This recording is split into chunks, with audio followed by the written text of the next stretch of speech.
Malam ini jadikan sebuah kenangan bersama Suci, supaya suatu saat, kalau aku masih hidup di bumi, kita bisa menceritakan kejadian di masa lampau. Rasanya sedih melihat keadaan sekarang bukannya apa-apa. Aku merasa penyakit tak sepatutnya ada dalam tubuhku. Semua orang pasti pernah merasakan apa yang aku rasakan sekarang. Demi kalian semua, aku rela menahan rasa sakit, walau suka kamu di depan mereka. Tapi entah kenapa, lihat Suci rasanya kayak ada benih-benih cinta tumbuh dalam dirinya. Sepertinya aku harus cari tahu kebenarannya supaya gak ada salah paham antara kita berdua. Jika nanti aku gak ada di muka bumi, kuharap kau bisa jaga diri baik-baik. Semestinya dalam kehidupan pasti ada yang pergi maupun datang masuk ke hidupmu.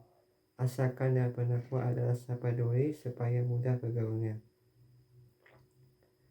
Daripada mengendiri terus tak ada menemani sambil mengobrol yang kau sukai. Setelah ketemu sama Suci terus di sebelahnya ada temanmu, aku bangga sudah mulai terbuka, enggak tertutup lagi menerima di luar sana. Mudah-mudahan kalian berdua akur sampai tua nanti, biar Suci ada temannya, enggak sendiri lagi. Apakah sudah semestinya aku ceritakan bahwa dalam tubuh punya dua penyakit? Kalau memang kaget, bagaimana? Mereka bingung harus mulai dari mana ceritanya. Oh terus pasti salah satu dari mereka ada pikiran aneh mengenaiku. Seharusnya bicara dengan jujur, jangan bohong lagi. Aneh sekali, aku tuh belum bisa jujur dari dulu, malah dosa yang telah lama masih ingat sekali, termasuk sahabat masa kecilku. Dalam diriku masih banyak beban yang perlu diselesaikan, tak perlulah dipendam dengan sendirinya. Hingga akhirnya aku belum mampu menyampaikan sesuatu mengenai kondisi tubuhku yang sebenarnya. Mudah-mudahan Suci mengerti apa yang aku bicarakan barusan. Walaupun dalam hatinya pasti tahulah dia dari ekspresiku. Tak berselang lama ada seorang mobil sedan Brio mengarah ke rumah Suci. Sepertinya itu bapak sahabat masa kecilku, namanya Om Lukman. Akhirnya aku bisa ketemu sama Om Lukman untuk silaturahmi. Assalamualaikum, sambil berkantas kantor. Kami sedang duduk langsung mengucapkan salam bersamaan. Waalaikumsalam. Wow, kompak sekali kalian. Ada Upi, gimana kabarnya? Tanya Om Lukman sambil tersenyum. Cerita ini akan balik kenangan bersama mereka semua, kecuali Tika, soalnya baru ketemu sekarang. Selalu flashback pada saat bertemu sama seorang penting dalam hidupku. Alhamdulillah baik. Gimana Om kabarnya? Tanya Upi sambil cium tangan Om Lukman. Kenangan seperti ini sambil dengan lagu Samson didengar kenangan terindah, langsung kebayang nostalgianya. Saking banyaknya nggak bisa ceritakan semuanya, butuh waktu lama. Aku di sini cuma sebentar. Tidak mungkin kalau menginap di rumah Suci karena belum muhrim.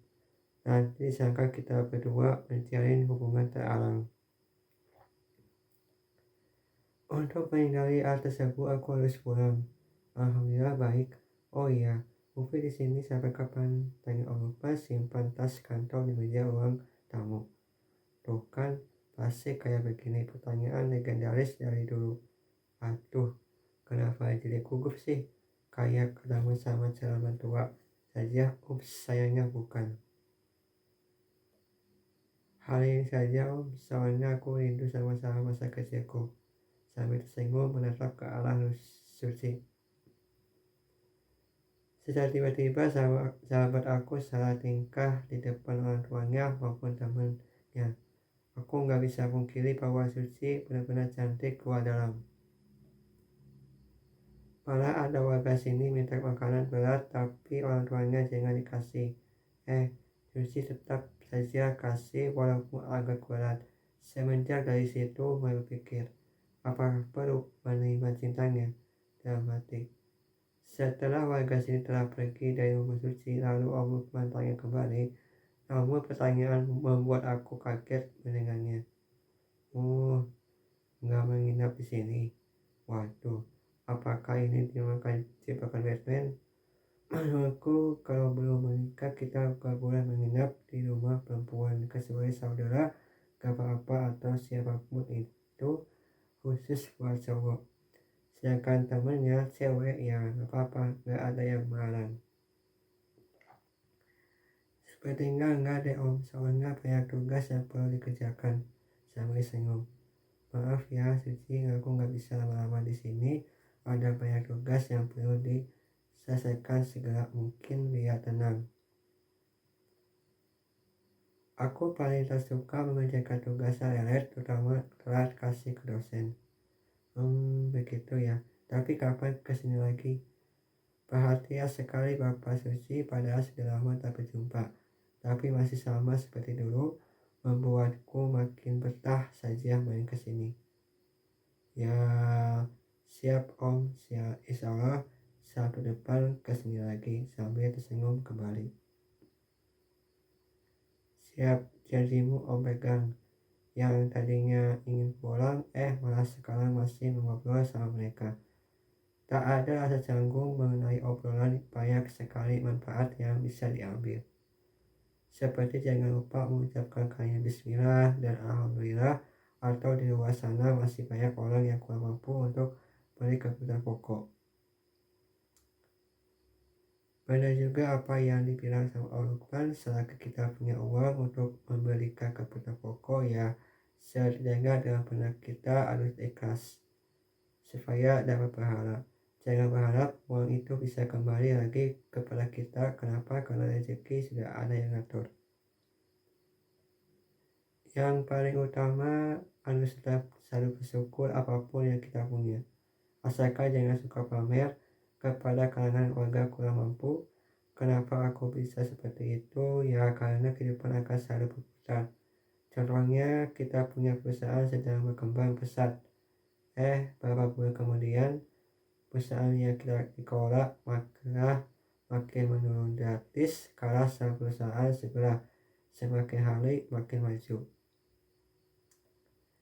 Nah, seperti itu gambar yang kalau belum mampu ya sudah kalian mikir saja sendiri. Suatu saat pasti kalian akan memahaminya. Aku hanya bisa kasih tahu saja itu pun kalau kalian menerima dengan lapang dada, tanpa adanya paksaan dariku. Setelah lihat jam sudah pukul 9:30, gak terasa mengobrolnya saking serunya sampai lupa waktu. Aku harus pulang biar gak larut malam. Om, Tante, Suci, dan Tika, aku mau pamit dulu pulang soalnya sudah malam. Takut terjadi apa-apa di jalan. Sambil senyum. Alhamdulillah aku sudah lega melepaskan kerinduan terhadap sahabat masa kecilku, penuh berarti dalam hidupku. Seperti bukan sahabat, mereka saudara. Keluarga Suci maupun keluarga sudah saling kenal sejak aku masih kecil tinggal di Pangandaran.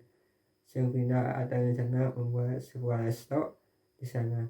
Namun hingga akhirnya gak jadi, entah apa alasannya aku sama sekali gak tahu. Ya sudah, hati-hati di jalan, ucap Om Lukman sambil pegang pundakku. Sementara Suci hangat terdiam tanpa adanya pesan buatku, malah bergegas ke kamarnya sambil menahan air mata. Ya om, assalamualaikum. Ada keraguan untuk meninggalkan tempat ini termasuk Suci, ada apa ya? Membuatku penasaran saja, lagian sekarang kan sudah punya nomor handphone Suci. Waalaikumsalam, ucap Om Lukman Tika sambil menggapai tangannya ke arahku. Sedangkan Tika sedang menemani Suci sedang sedih. Tak apa yang terjadi dengannya, tak saja setelah sampai di kosan, baru deh WhatsApp dia.